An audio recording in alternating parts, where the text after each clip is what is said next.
تو اس غزل کا پہلا شعر ہے، دیکھ تو دل کے جان سے اٹھتا ہے، یہ دھواں سا کہاں سے اٹھتا ہے۔ اس میں کوئی خاص مشکل لفظ ہے نہیں کہ جس کے ہم معنی کر سکیں، تو ہم اس کا مطلب کرنے کی کوشش کرتے ہیں۔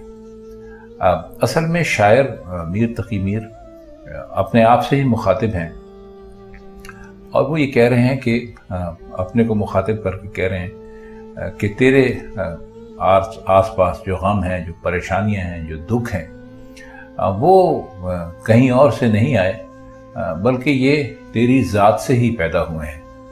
اور یہ جو مسائل اور جو مصیبتیں ہیں، ان کو انہوں نے ایک دھوئیں سے ترتیب دیا ہے، یعنی اس کی تعبیر کی ہے اس دھوئیں سے۔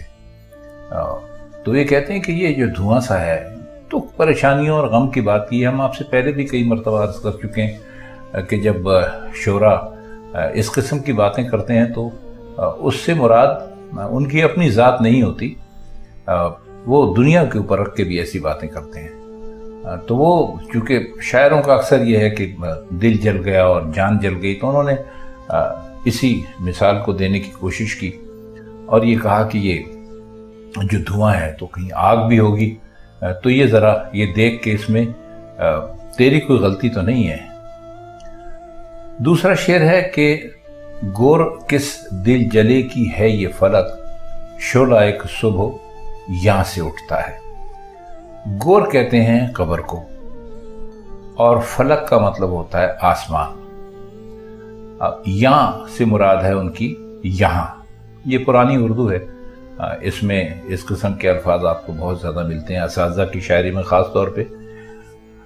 تو وہ کہہ یہ رہے ہیں کہ اصل میں بات یہ کہ جب صبح سورج نکلتا ہے تو سورج نکلنے سے پہلے ایک سرخی مائل ہو جاتا ہے آسمان کا وہ حصہ جہاں سے سورج کو نکلنا ہوتا ہے، تو اس کو انہوں نے شعلے سے کی مثال دی ہے۔ ظاہر ہے کہ شعلہ بھی سرخ رنگ کا ہوتا ہے، آگ کا شعلہ جو ہوتا ہے وہ سرخ رنگ کا ہوتا ہے۔ تو وہ یہ کہتے ہیں کہ یہ جو آسمان ہے، یہ تو ایسا لگتا ہے کہ جیسے کسی عاشق کی قبر ہے، کیونکہ عاشق کی قبر سے ہی چونکہ اس کا ساری زندگی جلنے اور پڑنے میں گزر جاتی ہے، تو وہ کہتے ہیں کہ مرنے کے بعد بھی عاشق تو عاشق ہی رہتا ہے، تو اس کی قبر سے غم عشق کے شعلے بلند ہوتے رہتے ہیں۔ تو وہ کہتے ہیں کہ یہ جو ہے بھائی، یہ دیکھیں کہ یہ جو آسمان کا یہ حصہ ہے، یہ آسمان ہی پورا کہہ دیا انہوں نے، تو یہ کس کی قبر ہے کہ ہم یہاں روزانہ دیکھتے ہیں کہ صبح یہاں پر سرخی ہو جاتی ہے جیسے کہ کسی عاشق کی قبر میں سے شعلے بلند ہو رہے ہیں۔ اگلا شعر ہے کہ خانہ دل سے زنہار نہ جا، کوئی ایسے مکان سے اٹھتا ہے۔ خانہ دل سے مراد یہ ہے دل کا گھر، اور زنہار کا مطلب ہوتا ہے خبردار کرنا یا بالکل بھی۔ تو وہ یہ کہتے ہیں کہ اپنے محبوب سے کہہ رہے ہیں کہ تو ہمارے دل سے ایسے مت جا، جو یہ ایک ایسا مکان ہے کہ کوئی ایسے مکان کو چھوڑ سکتا ہے۔ کوئی ایسے مکان سے اٹھتا ہے سے مراد یہ نہ دیجیے گا کہ کوئی یہ مکان میں سے ایسے چلے جانا، نہیں، کوئی ایسے مکان سے ان کی مراد ہے کہ دل جیسا مکان، دل جیسا رہنے کی جگہ ہے۔ تو کہتے ہیں جو خانہ دل ہے اس سے اس طرح آپ رخصت نہ ہو، یہ تو ایک ایسا مکان ہے، کوئی ایسا مکان، مطلب یہ انہوں نے مثال کے طور پہ کہا یہ تو ایک ایسا مکان ہے یہاں سے کوئی کسی کا جانے کو جی ہی نہیں چاہتا۔ تو وہ کہ اپنے محبوب کو روک رہے ہیں کہ بھئی ایسا مکان کون چھوڑتا ہے، خبردار رہو، تم ایسا مکان مت چھوڑنا، ایسا مکان تمہیں پھر نہیں ملے گا۔ مکان کیسا؟ ہمارے دل جیسا۔ اگلا شعر ہے کہ نالا سر کھینچتا ہے جب میرا، شور ایک آسمان سے اٹھتا ہے۔ نالا کہتے ہیں بلند آواز میں رونے کو، چیخنے کو، اور سر کھینچنے کا مطلب یہ ہے بلند ہونا۔ تو کہتے ہیں کہ جب میں روتا ہوں اور جب میں فریاد کرتا ہوں اور چیختا ہوں، تو جواب میں جو آسمانی مخلوق ہے وہ بھی جواب میں رونے لگتی ہے، یعنی میرے دکھ دیکھ کے، میری پریشانیاں دیکھ کے، میرا عشق دیکھ کے، کچھ بھی کہہ لیجئے، تو جب میرا نالہ بہت بلند ہوتا ہے تو ظاہر ہے کہ جب آواز بہت بلند ہوتی ہے تو وہ دور تک جاتی ہے، تو وہی کہتے ہیں کہ میرا جو نالہ ہے، جو میرا رونا پیٹنا ہے، جب وہ سر کھینچتا ہے، یعنی جب وہ لمبا ہوتا ہے، طویل ہوتا ہے، تو وہ آسمان تک پہنچ جاتا ہے، اور آسمان میں جو لوگ رہتے ہیں وہ بھی جواب میں رونے لگتے ہیں، تو وہاں پر ایک شور برپا ہو جاتا ہے۔ تو وہ کہتے ہیں کہ بس میں جب بلند آواز میں روتا ہوں، مجھے آسمان سے بھی ایک شور سنائی دیتا ہے، تو اس کا مطلب یہ ہے کہ جو آسمان میں رہنے والے ہیں وہ بھی میرے نالے کا جواب دیتے ہیں۔ لڑتی ہے اس کی چشم شوخ جہاں، ایک آشوب وہاں سے اٹھتا ہے۔ چشم شوخ کا مطلب ہے شوخ آنکھ، محبوب کی آنکھ، مستی بھری آنکھ، کچھ بھی کہہ لیجئے۔ اور آشوب آپ جانتے ہیں کہ ایک آنکھوں کی بیماری ہوتی ہے، اس کو آشوب چشم کہتے ہیں، یا خالی آشوب بھی کہیں تو لوگ سمجھ جاتے ہیں کہ آشوب یعنی آنکھوں کی بیماری ہوگی۔ اور وہاں کہتے ہیں وہاں، ابھی آپ کو بتایا جیسے یہاں یہاں اور وہاں وہاں۔ تو وہ کہتے ہیں کہ اس کی جو ہمارا جو محبوب ہے، جب وہ کہیں پر آنکھ لڑا لیتا ہے تو آپ یہ سمجھ لیجئے کہ وہاں سب لوگ ہی اس کے بیمار ہو جاتے ہیں۔ یہ نہیں ہے کہ ان کو آنکھوں کی بیماری لگ جاتی ہے، اصل میں جو آشوب ہوتا ہے یہ ایک ایسی بیماری ہوتی ہے کہ جس سے مریض کی آنکھوں سے پانی بہنے لگتا ہے۔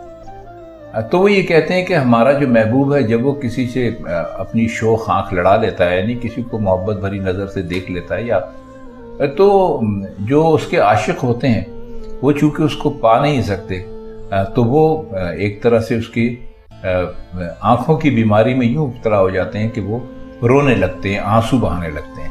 تو جیسے آشوب چشم کا مریض ہر وقت آنسو بہاتا رہتا ہے، تو ویسے ہی جو کوئی بھی ہمارے محبوب سے اپنی آنکھ لڑا لیتا ہے اس کو بھی رونے کی بیماری لگ جاتی ہے۔ سدھ لے گھر کی بھی شعلہ آواز، دودھ کچھ آشیاں سے اٹھتا ہے۔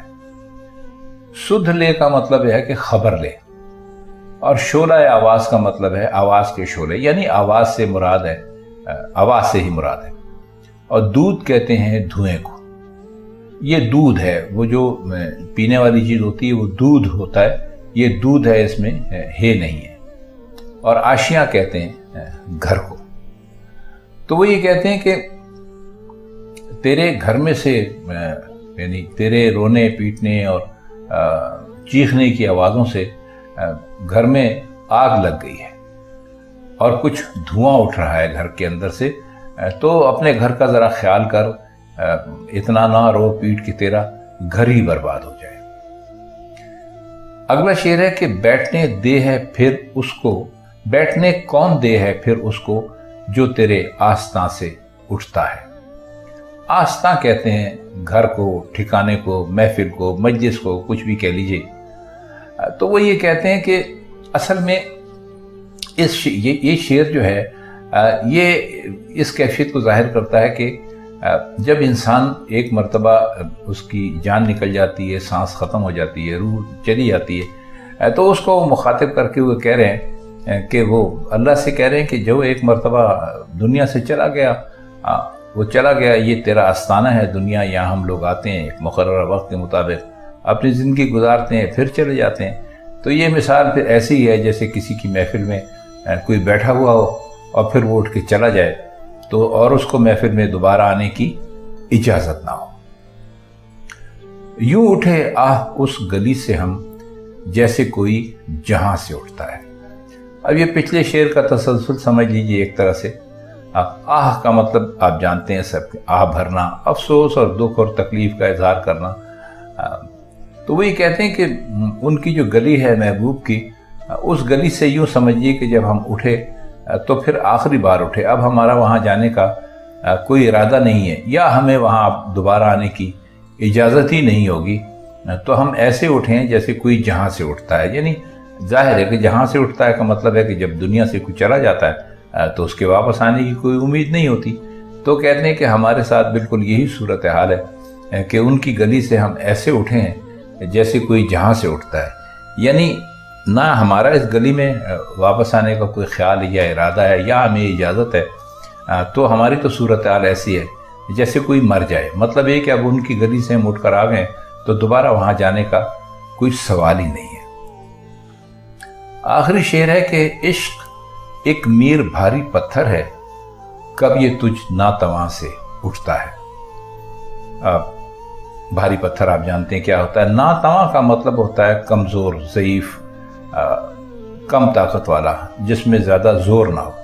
تو وہ یہ کہتے ہیں، اپنے آپ کو مخاطب کر کے کہتے ہیں کہ بھائی میر صاحب، تم کہاں عشق کر بیٹھے، تمہارے تو بس کی بات ہی نہیں تھی عشق کرنا، یہ تو ایک بھاری پتھر کی طرح ہے، جیسے کوئی کمزور آدمی اٹھانے کی کوشش کرے، تو یہ بھاری پتھر تم سے تو اٹھنے سے رہا، تو تم جو ہو کبھی بھی اس پتھر کو نہیں اٹھا سکتے، تو تم عشق کرنا چھوڑ ہی دو، یہ تمہارے بس کی بات نہیں ہے۔ تو خواتین حضرات، یہ تھی میر تقی میر کی آج کی غزل اور اس کے کچھ مشکل الفاظ کی معنی اور شعروں کی کچھ ہم نے تشریح کرنے کی کوشش کی۔ اگر اب یہ غزل آپ سنیں گے اور آپ کی سمجھ میں آ جائے گی تو ہمیں بےحد خوشی ہوگی۔ تو میر تقی میر کی کسی اور اگلی غزل تک کے لیے ہم آپ سے اجازت چاہتے ہیں۔ خدا حافظ۔